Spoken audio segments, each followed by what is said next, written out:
people in New York. However, in all fairness, I have to say that Madonna also made that same list. So, how accurate could that list be? Now, today I'm going to talk about the future, 20, 30, 40 years into the future. I've had the privilege to interview 300 of the world's top scientists.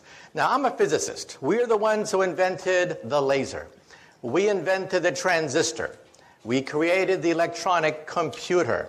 We created television, radio, microwaves, MRI. We created the internet. We wrote the World Wide Web. And whenever we create something, we predict how our creation is going to proliferate through society. When we helped to invent the internet, one physicist made a prediction. He said that the internet will become a forum of high culture, high art, and high society. Well, today we know that 5% of the internet is pornography.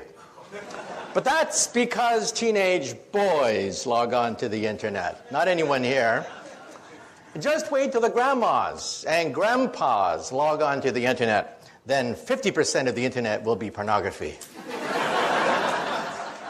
Let me also say that when I was just a little bit younger than you guys, I was fascinated by physics. For me, physics was the way to go.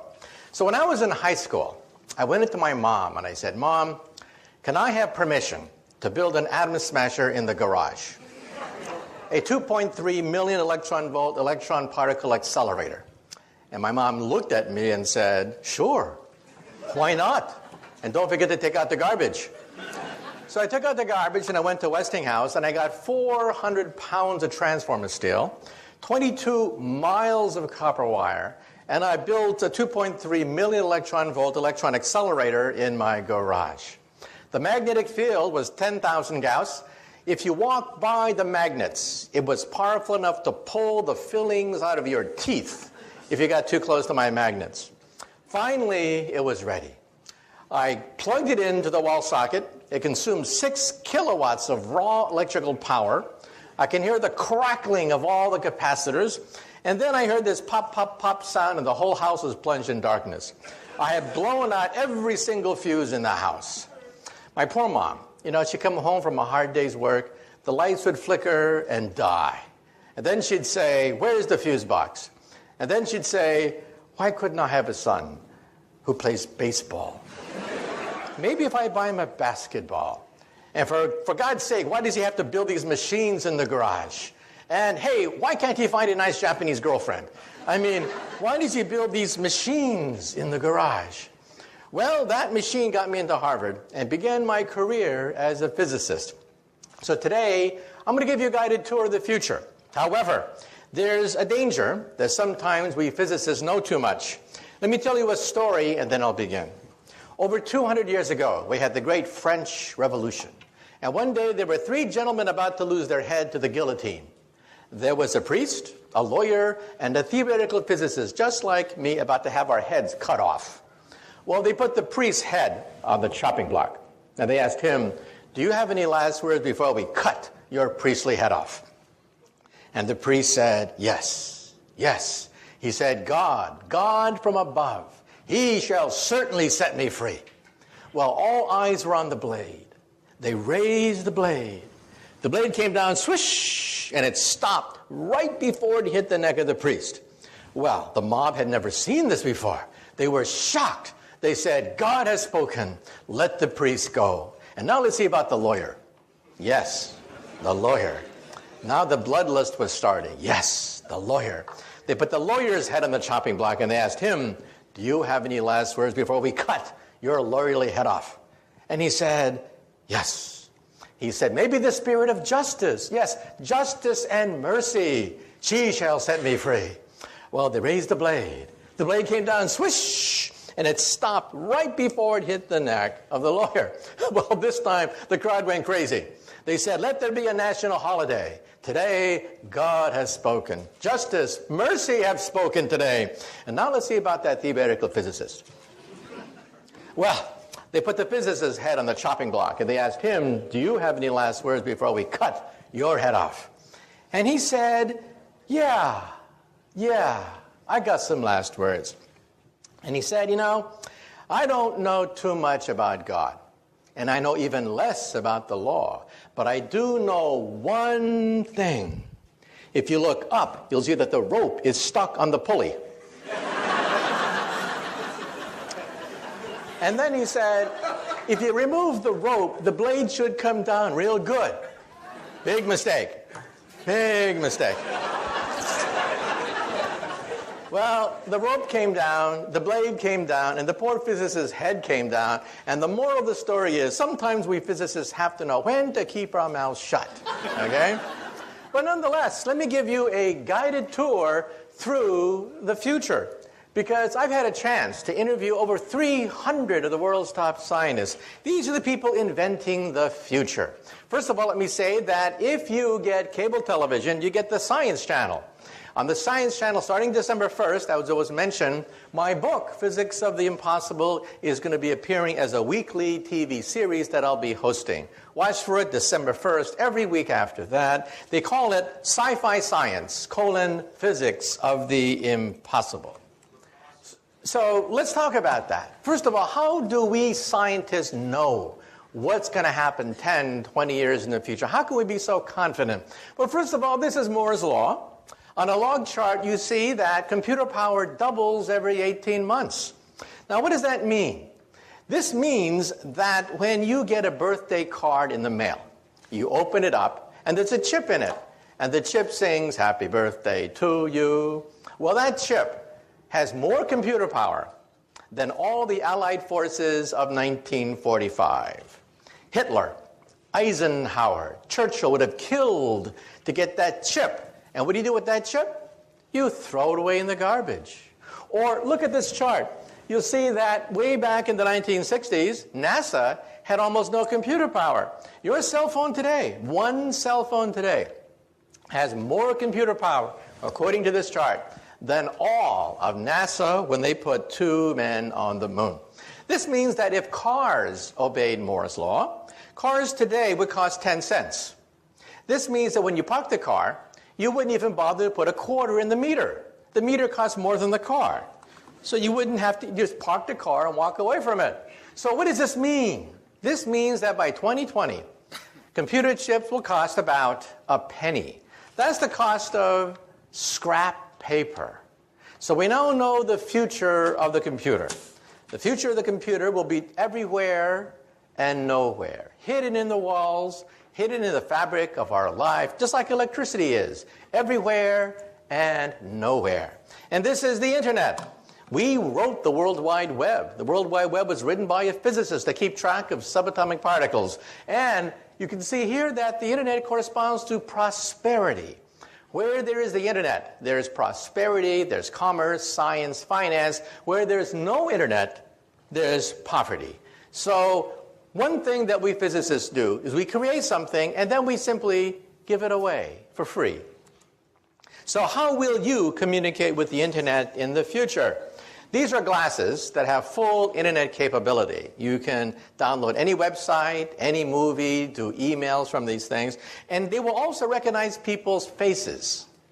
How many times have you bumped into somebody on the street and you say to yourself, "Who is this person?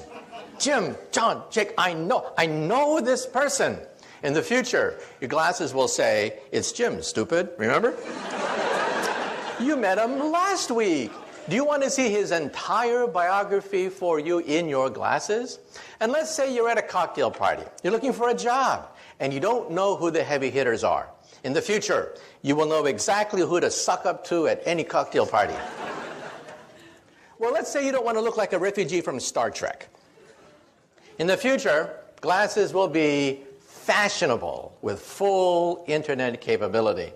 They can be flashed directly into the retina of your eye. They can be flashed right onto the screen of your glasses or used as like a jeweler's lens as an attachment to your glasses. Fashion models will be wearing these things. Young people will demand to have full internet capability. Any video, any movie, any website, any music, download it via your glasses. Now you may say to yourself, wait a minute. Maybe I don't wear glasses. No problem. In the future, they'll be in your contact lenses. These are internet contact lenses that we physicists are trying to build. Imagine taking a final examination. Ha! Immediately the light bulbs begin to flash, right? Think of taking a final examination. You realize that in the future, professors are going to have to throw out their final exam because you can't simply record memorization on a final exam anymore. You'll have to convey concepts, principles, rather than memorizing the names of the crystals or the shapes of the minerals or whatever. Imagine full internet capability in your glasses. Well, we physicists are working on this even as we speak. Imagine, for example, going to a foreign country. You bump into somebody and they start to talk to you in a foreign language. No problem. In the future, you will see subtitles. Subtitles of a foreign language in your contact lens. And let's say you visit the ruins of Rome. It's such a big disappointment. You read about the great Roman Empire, and then you see all that's left, almost nothing left of the empire. You go to the Roman Forum, and you only use imagination, thinking of Julius Caesar and Mark Antony at the Roman Forum. No problem. Your contact lens will recreate the full animation of the height of the Roman Empire as you walk through the ruins. This is called augmented reality, not virtual reality, a mixture of reality with animation, with subtitles, with translations. Let's say you're driving a car. Your contact lens will give you exactly how fast you're moving, how much gas you have, and will even point out landmarks as you are driving. GPS, all of that, without ever having to leave the steering wheel of your car. So this is what happens with Moore's Law. That computer chips will cost a penny, like electricity. They'll be everywhere and nowhere. When you walk into a room today, what do? You look for the light switch, right? The first thing you do is you look for the light switch. You assume the walls have electricity, even though it's invisible. In the future, when you walk into the room, the first thing you will do is look for the internet portal. You will assume the room is intelligent. So this is your cell phone of the future. This is how you will communicate with others. One screen for any video, one screen for any website, one screen for any movie that's ever been done. You'll access the entire database of the planet Earth almost for free. And let's say you have a BlackBerry. You know how tiny that BlackBerry's a typewriter is? Well, in the future, we'll have e-paper. You'll simply scroll out paper, which is intelligent, and you'll type on that sheet of paper. So your cell phone is an entire PC. In fact, it has more power than a supercomputer of today. In fact, wallpaper will be so cheap that when you put up wallpaper, it'll be intelligent. Wallpaper will be as intelligent as your computer today. This is your living room of the future. This is how you will communicate with people. Let's say you're on a college campus, and let's say it's Friday night, and you do not have a date. We all know what you do. You get stone drunk. In the future, you'll go up to the wall screen, and you'll say, "Mirror, mirror on the wall, who's available tonight?" The wall screen will then contact all the other wall screens that are out there. The wall screen knows exactly the kind of person you like, physical characteristics, age, whatever, and hook you up to whoever else is looking at their magic mirror and saying, "Mirror, mirror on the wall." Then you'll go out and have some fun, come back to your apartment, and then you want to see a movie. So you'll say to the wall screen, "Mirror, mirror on the wall, we want to see Casablanca, except remove Humphrey Bogart's face and put my face instead. And remove Ingrid Bergman's face and put my date's face instead."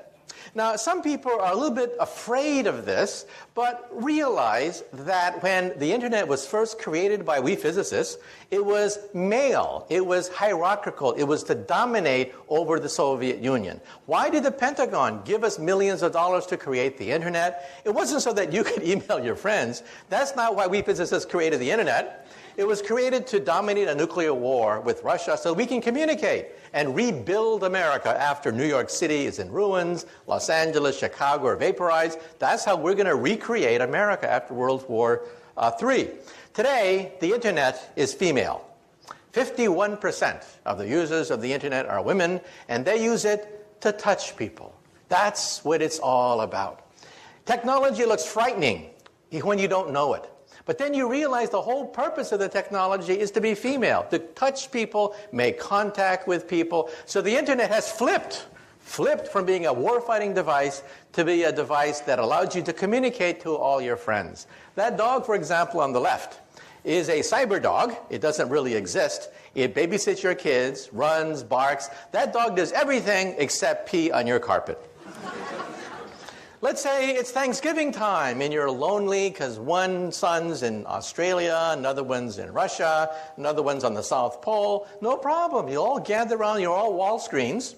You'll put on your contact lenses and you will see everybody around the dinner table as you carve up the turkey in cyberspace. Also, we're putting chips everywhere. Chips are going into toys now. Toys are becoming intelligent. This is causing a problem for the English language. A contradiction in terms called smart Barbie dolls. Another contradiction in terms is Microsoft Works. That is also a contradiction in terms. So again, any technology looks frightening when you first see it, and then you realize, hey, the whole purpose of this technology is to touch someone, to reach out and to touch people. This is your office of the future. Today, of course, your office is built around the PC. But why should that be? The PC of the future will disappear. The future of the computer is to disappear. Electricity has disappeared. We no longer see electricity. Intelligence will also disappear into the fabric of our lives. These are scrap computers. This is your office of the future. You'll scribble on a sheet that has full word processing capability, paint capability, and then you'll throw it away. And as you go from room to room, the files move with you. Your files are more important than the computer. The computer only costs a few pennies, after all. In fact, when you go shopping, today you have a barcode whenever you buy something. In the future, instead of having a barcode, it'll have a chip. The chip will cost less than the barcode of the future. And so this is how you will move from office to car, car to home, home to office. The software follows you seamlessly everywhere you go. This is your cubicle of the future. This is how you will operate. And like I said before, if you don't like to be in a cubicle, you just talk to the wallpaper. The wallpaper is fully intelligent with a screen, what have you. This is the car of the future. I had a chance to drive this car. This car has no driver. It is a driverless car. These cars have now driven hundreds of miles in the Mojave Desert without a driver. GPS is the secret to allow this car to drive. And for the Discovery Channel, they put me in the driver's seat. I started to drive the car, and then I went like this. Try to drive like this next time. This means that traffic accidents could disappear from the English language. Traffic jams, traffic accidents could disappear as the cars literally drive themselves. And let's talk about health. Health is going to be turned upside down. First of all, when you go to the doctor, your doctor will be in your toilet. You'll go to the doctor 3 times a day. The doctor will analyze your body fluids, and it will tell you that you eat too much animal fat, too much salt, too much sugar in your diet. Isn't the future wonderful? Even your toilet will tell you that you have an unhealthy diet. Well, ladies and gentlemen, this could be the cure for cancer. Because today, if you feel something in your breast, it's too late. It's really too late. You have 10 billion cancer cells growing inside your breast. Surgery is required almost immediately. In the future, when you go to the toilet, your toilet will analyze proteins emitted from cancer colonies of maybe 100 cancer cells, not 10 billion, but 100, and tell you, oh, by the way, you'll have breast cancer in 10 years. Well, watch out, but no rush. And there'll be chips scattered throughout your bathroom, which will analyze DNA. How do we know this? Because my friends are building these chips. They're called DNA chips. Chips that allow you to scan DNA within a matter of minutes. So even as you're going to the bathroom, combing your hair, what have you, your bathroom is giving you a complete medical examination. And we now know that DNA is computer tape. Instead of zeros and ones, zeros and ones, zeros and ones, we have ATCG, ATCG. And we can read computer tape just like we read DNA. So how will we do it? Every time you blow in a glass, you leave DNA there. It will sample the DNA and scan for all your genes. I had my genome scanned. Most of my genes have been scanned, put on a CD-ROM, which I then showed to the camera. Realize that you will have this very soon. To have all your genes read today costs $50,000. Within a few years, it'll be down to $1,000. And perhaps in 10 years, it'll be maybe $100. This is your owner's manual. In your home, you have an owner's manual for your VCR, your iPod, your computer, your TV set. You have an owner's manual for everything except one thing, your body. This will be your owner's manual. In fact, when they scanned my DNA, they even told me where my ancestors came from 20,000 years ago. So I now know my family lineage out to 20,000 years. So what will it be like to go to the doctor's office? We will not only scan your DNA. If we find something wrong with an organ, we will replace it and grow another one. This is an ear, except it's made out of plastic. Plastic sponge that dissolves with time. We take some cells from your ears, seed it into this ear, and it grows. It grows, leaving a perfect ear. Then the plastic dissolves with time because it is biodegradable. Here's bone on the left, ears on the right. Today, we can grow bone, blood, skin, cartilage. We can grow noses, ears, blood vessels, heart valves. The first bladder was grown 3 years ago. The first windpipe was grown just a few months ago. And we will grow the first liver perhaps in 5 more years. So for you alcoholics in the audience, there's hope. If you can hold on for 5 more years, you may be able to have your own liver. So let's now have the first DVD where we're now going to go into the hospital of the future. What it will be like if we can grow organs by seeding it with cells. What will it be like if surgery is done in 3 dimensions? So let's have the first video from the Discovery Channel, a program that I hosted called 2057, 50 years from now.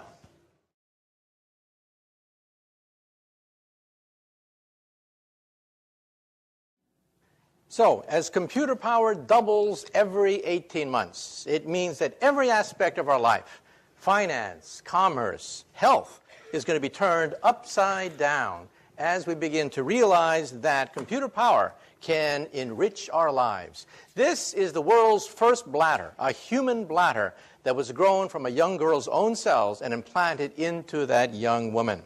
That was 3 years ago, a development at Wake Forest University where we changed history. And within 5 years, we hope to have the first pancreas, the first liver, perhaps even the first kidney. These are the frontier organs that are now being looked at to be grown in the laboratory. The first windpipe was grown just 3 months ago, and in mice, we actually grew an entire heart. An entire mouse heart was grown just last year. And how is it possible? Because computer power means that we can sequence genes, we can put doctors in touch with each other. It has accelerated medical advances. And now, let me say a few things about artificial intelligence. One day, will we have robots, the robots that we see in science fiction? Well, this is Asimo. Asimo is the world's most advanced robot. Asimo can run, Asimo can walk, climb up stairs, Asimo can dance. In fact, Asimo can dance better than me. I had a chance to meet Asimo, and the question is, how smart is our most advanced robot? And can these robots even have emotions so that we can bond with them? Let's have now the second video, where we will now go to Tokyo. We're now going to go to Tokyo and meet the world's most advanced robot. And the question is, well, one day, will they become smarter than us? Well, one day they put us in zoos and throw peanuts at us and make us dance behind bars? Well, let's conceive robots.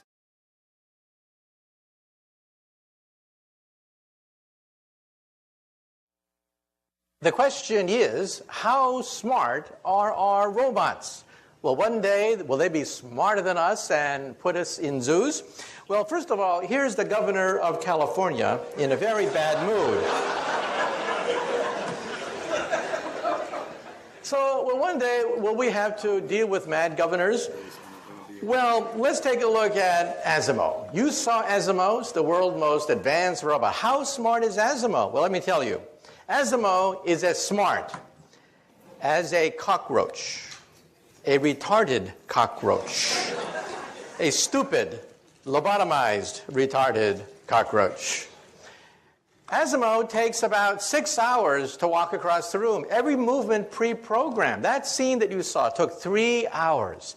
Took 3 hours for us to program every single move of that robot. So why is Japan spending so much time on these robots? Well, let me tell you a secret. Japan's population is the fastest aging population on Earth. They have very few young people. They have a lot of old people. These are future robot nurses. That's why Japan is spending so much money building robots. That's the future of nursing, not the future of human intelligence. However, in the coming decades, as robots get smarter, perhaps they'll be as smart as a mouse, eventually as smart as a dog or a cat.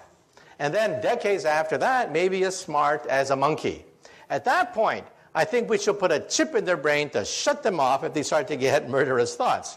But that's not for a while. That's decades into the future. We'll have plenty of warning. Plenty of warning. And in fact, for the Science Channel special that I'm hosting on December 1st, we went to all the world's leading artificial intelligence laboratory. And you can see how primitive our robots really are. Well, let's say a few more things that we discuss in the Science Channel documentary. Invisibility. Believe it or not, we physicists believe that invisibility is possible. We flew down to Duke University, and we filmed the world's first microwave invisibility device. It'll make an object invisible to microwaves, and we went to Berkeley, where they can actually now do it for visible light. Now, there is a problem.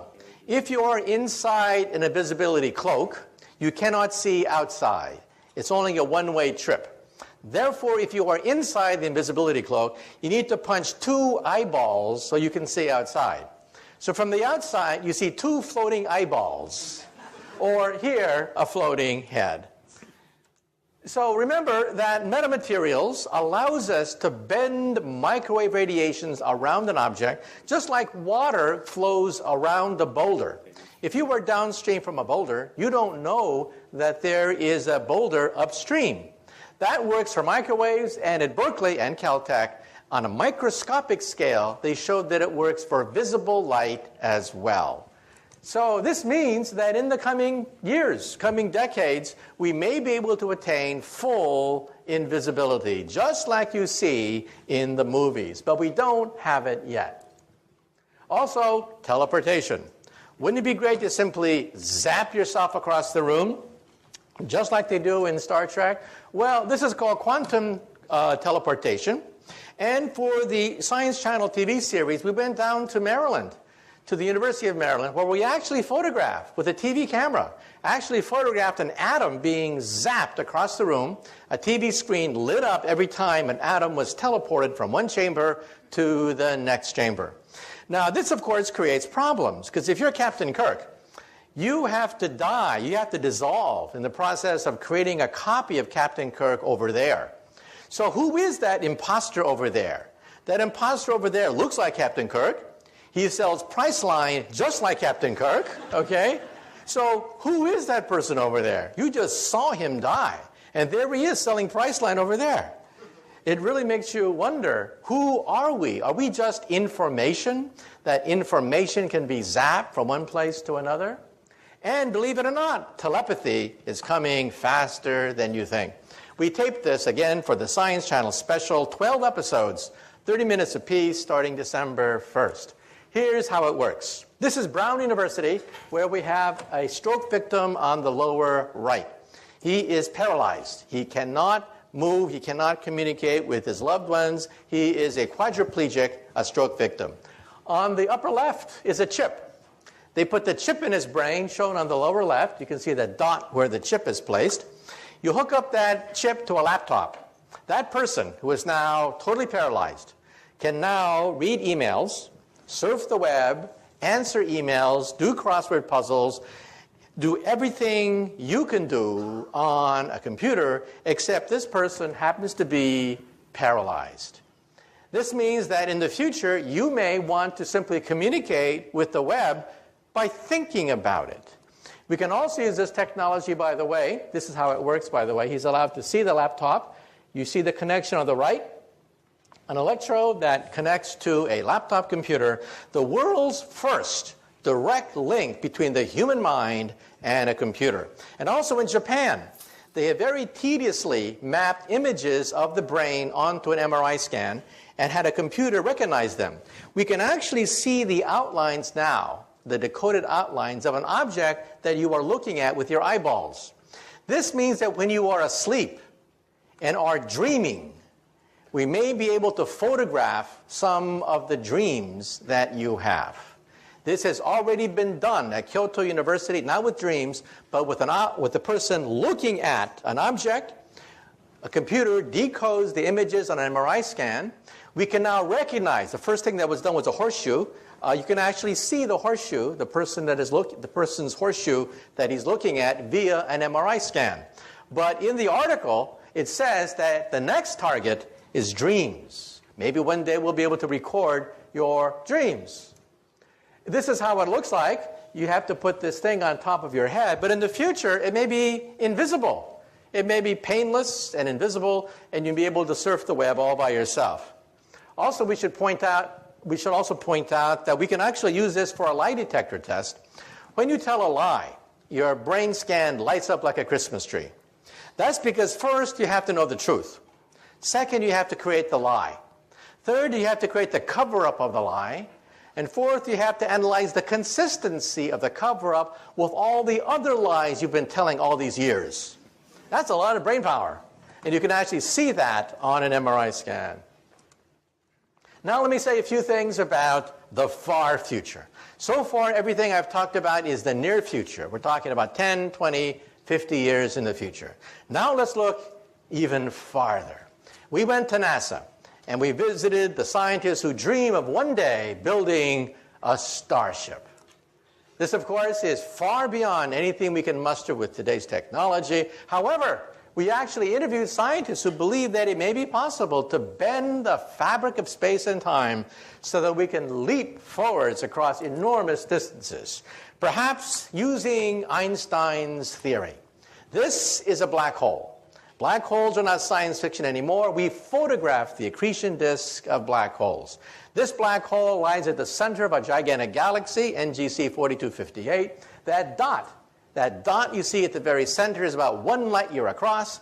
In the inside of the dot is a raging black hole.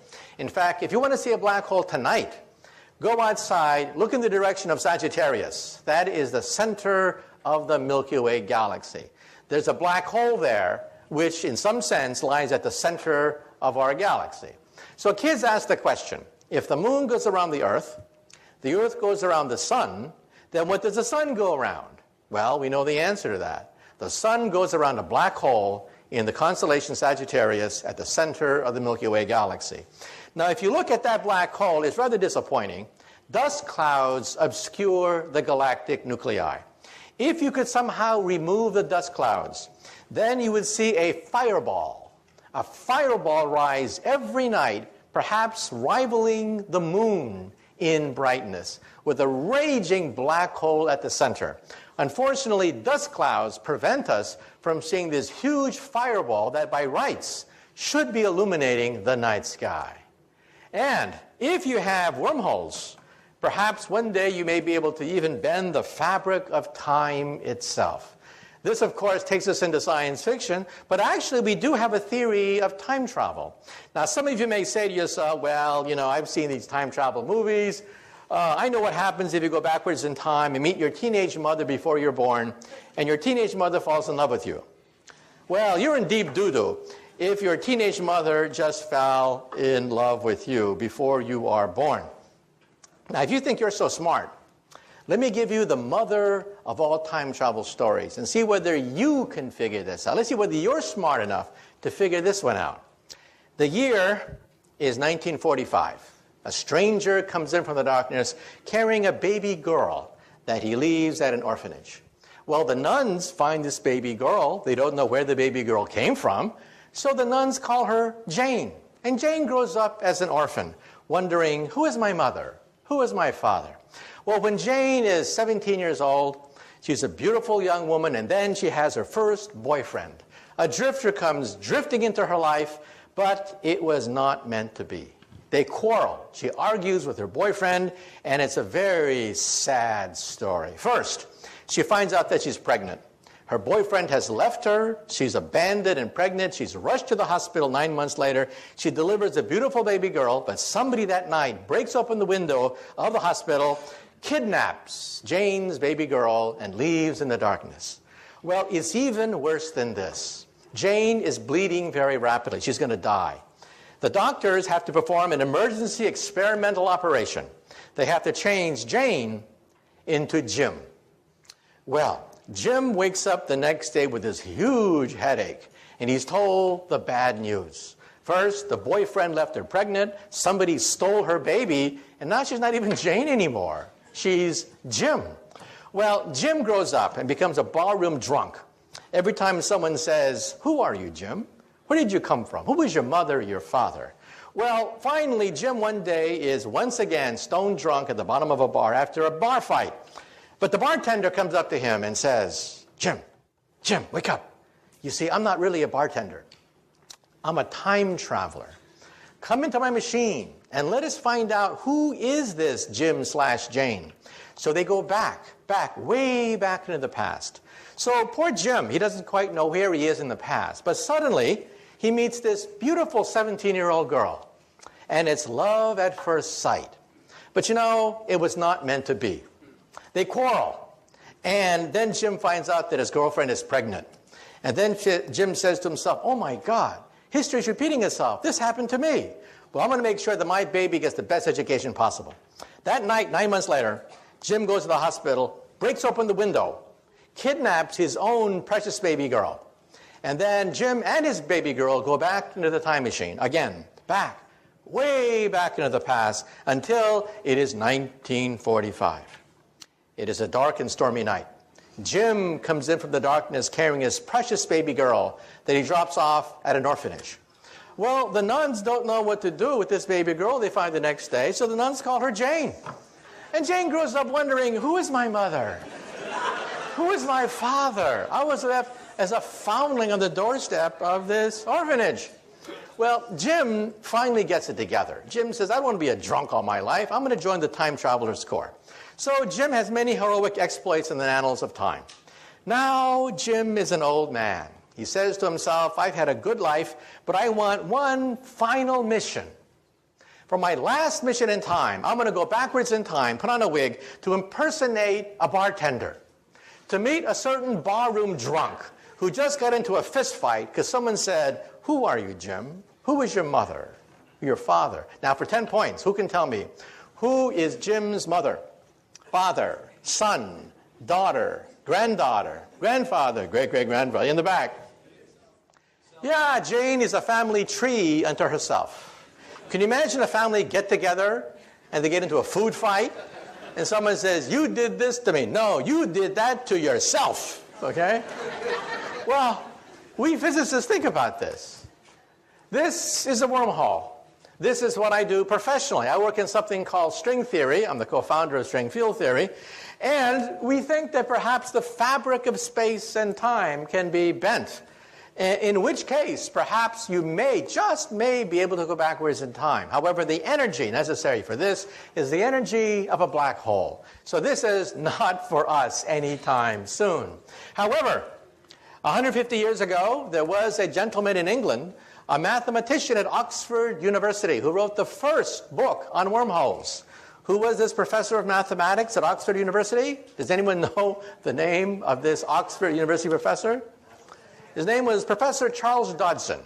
He could not write under his real name because he was an Oxford professor. So what did he create?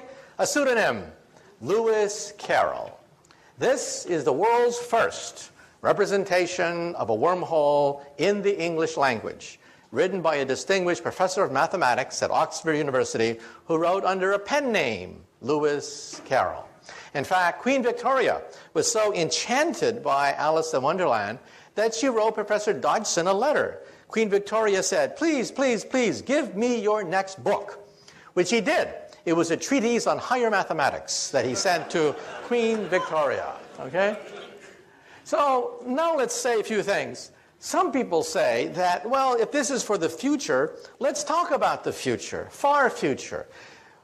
When we physicists look in outer space, we don't look for little green men.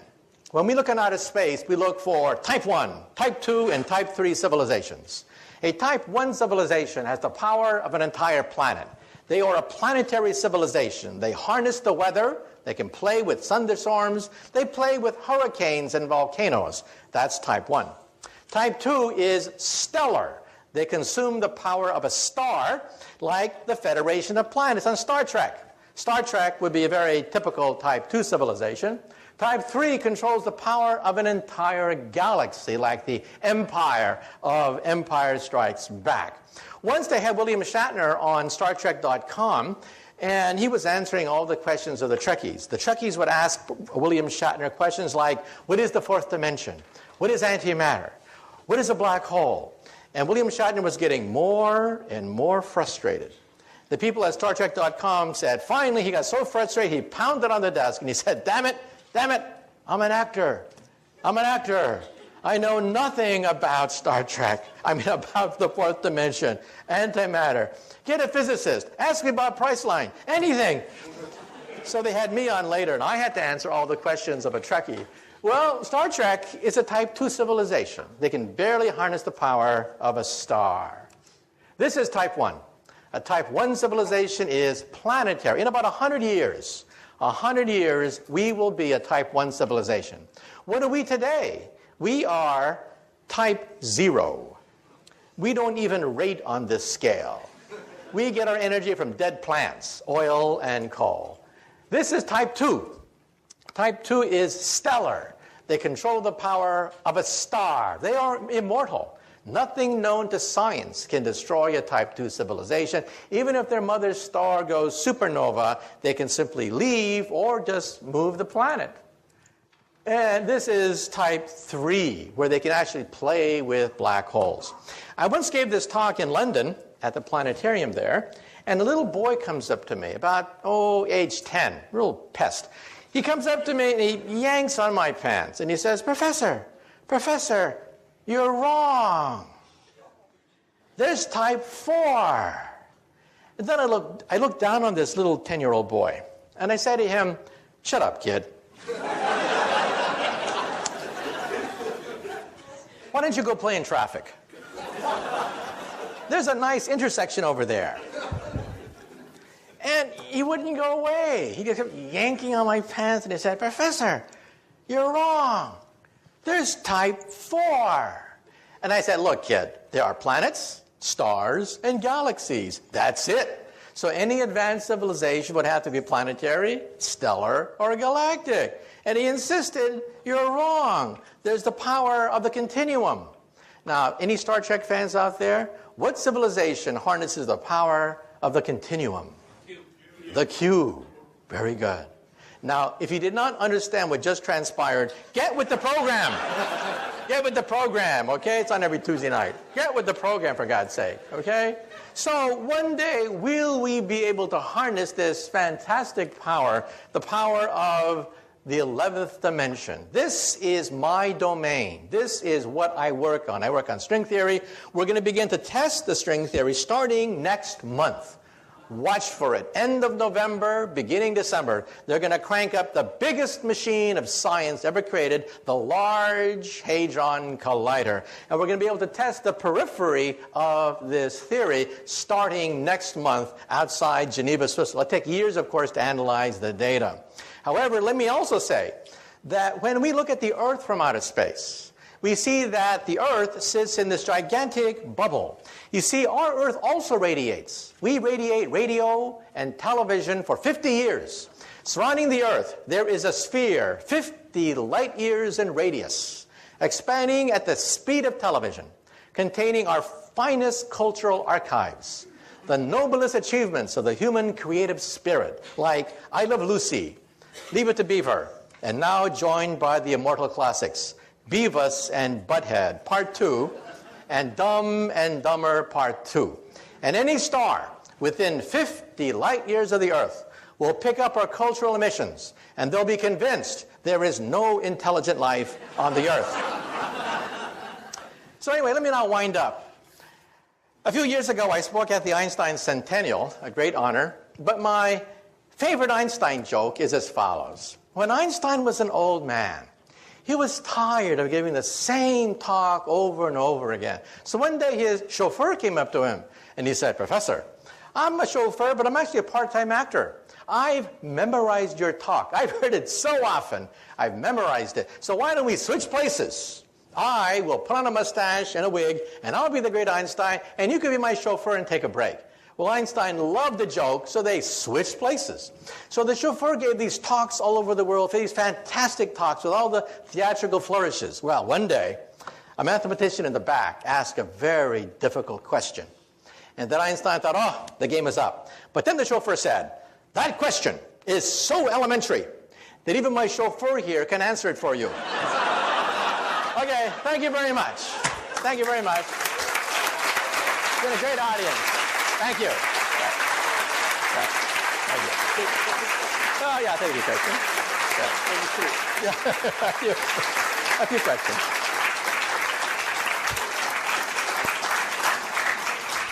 Wonderful, right? Really wonderful. Dr. Kaku will take 2 or 3 questions because the time is short. So, you have a question?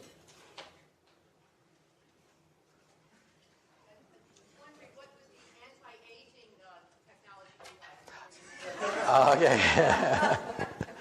Let me say 2 things. I have a whole chapter in my book, Visions, about the aging process. First of all, if you go to a drugstore, you see all this advertisement, anti-aging this, take 10 years off your face, 10 years that. How can the FDA allow all these fraudulent claims to being made? So I actually interviewed an FDA official. He said, the Food and Drug Administration can only monitor things that penetrate the skin. Medicines that penetrate the skin. Anything that does not penetrate the skin, they cannot monitor.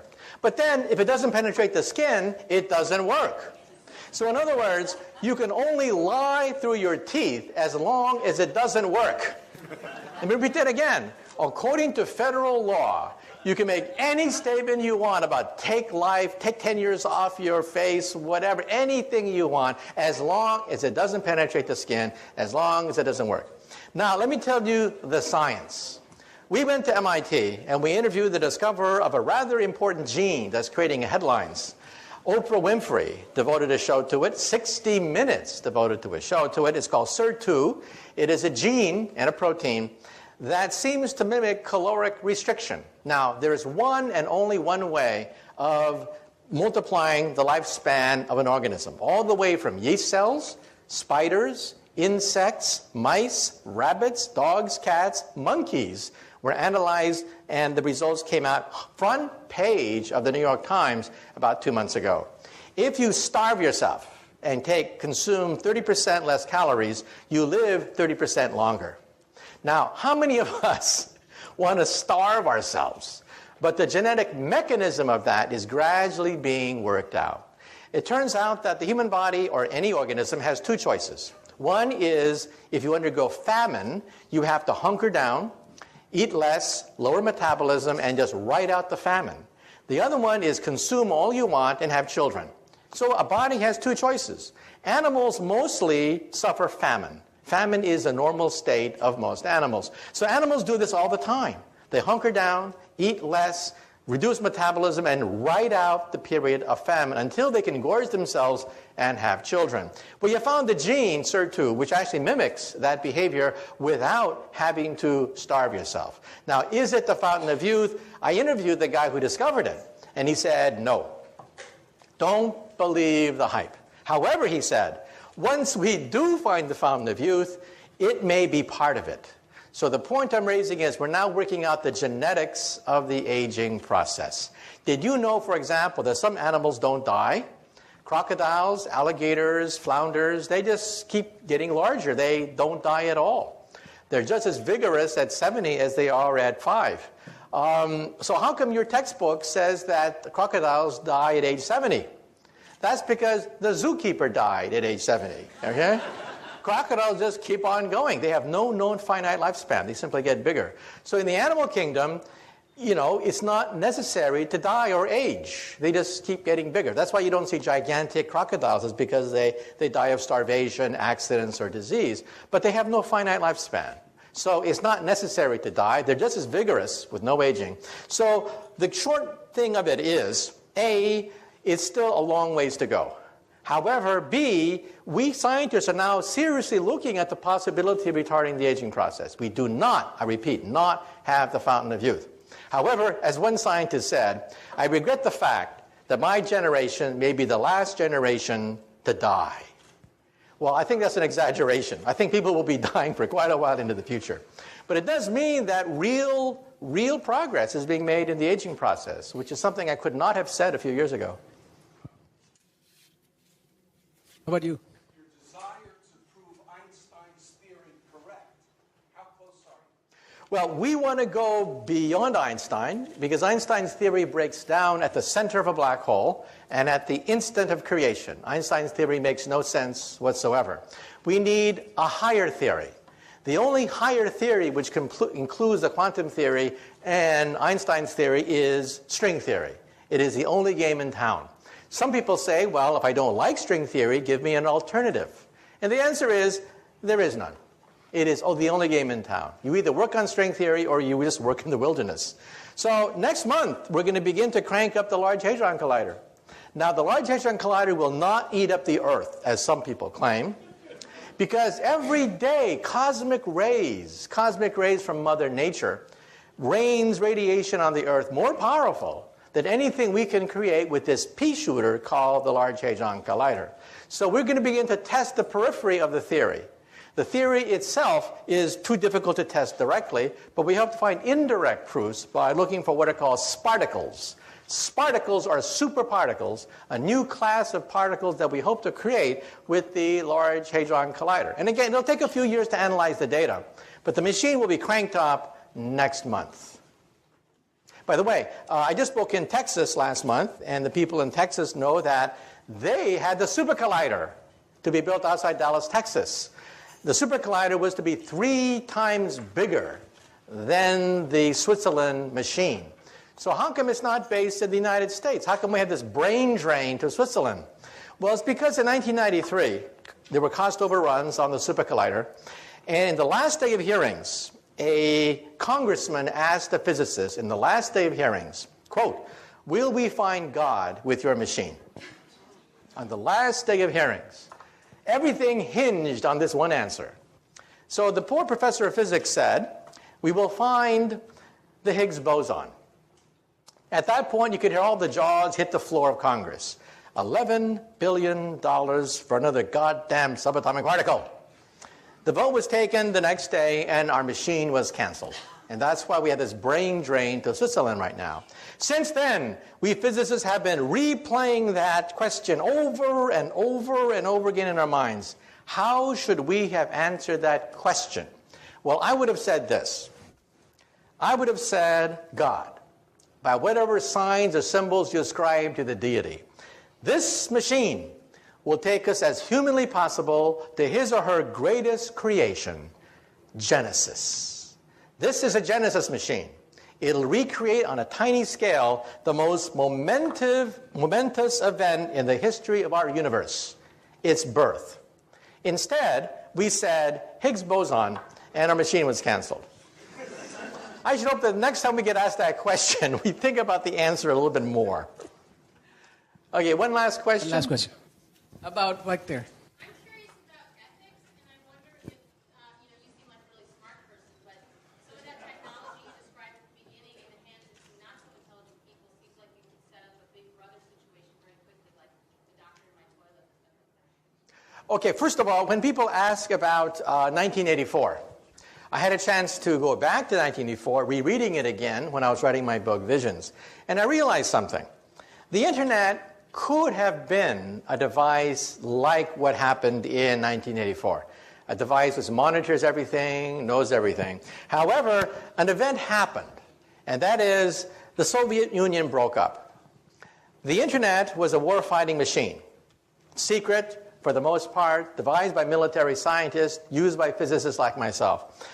But after the breakup of the Soviet Union, the National Science Foundation did something rather momentous. They gave it away for free. For free, they gave it away. Today, it is impossible to recreate 1984 because the internet is everywhere. If the President of the United States were to try to ban the internet, the reaction would be laughter. People would just laugh at him. It's unstoppable. So I think 1984 is not possible. However, there was another book written around that time. And that other book was called Brave New World by Aldous Huxley. That's a book that we really do have to worry about. Because in that book was set 600 years in the future. In that book, they have cloning. In that book, they have drugs everywhere. In that book, they have the stratification of the human species. In that book, well, we have about 80% of that book today. Forget 600 years in the future. Welcome to the Brave New World. So we do have to worry about some of the ethical questions raised in Brave New World. But as far as the problem of computers, the problem is not Big Brother. The problem is Little Brother. Every nosy busybody can get on the internet and finds all sorts of information on you. And in the future, if someone wants to find out about who you are, they'll go to your barbershop and get some of your hair follicles and sequence your entire genome. This means that the National Enquirer, instead of getting photographs of Brad Pitt, will have his entire genome read by getting some of his, his hair, and it's going to create a huge problem of genetic privacy. Today, if you have a matchmaker, one of the principal purposes of a matchmaker is to look for hidden diseases inside your family tree. Well, in the future, all a matchmaker has to do is go to your barbershop and can find all sorts of genetic diseases inside your family tree. So genetic privacy is going to be a problem because DNA sequencing is so advanced, and it only costs a few $100 to analyze every single gene in your body. Okay, well, thank you very much. Thank you very much. Been a great crowd. Thank you. Thank you.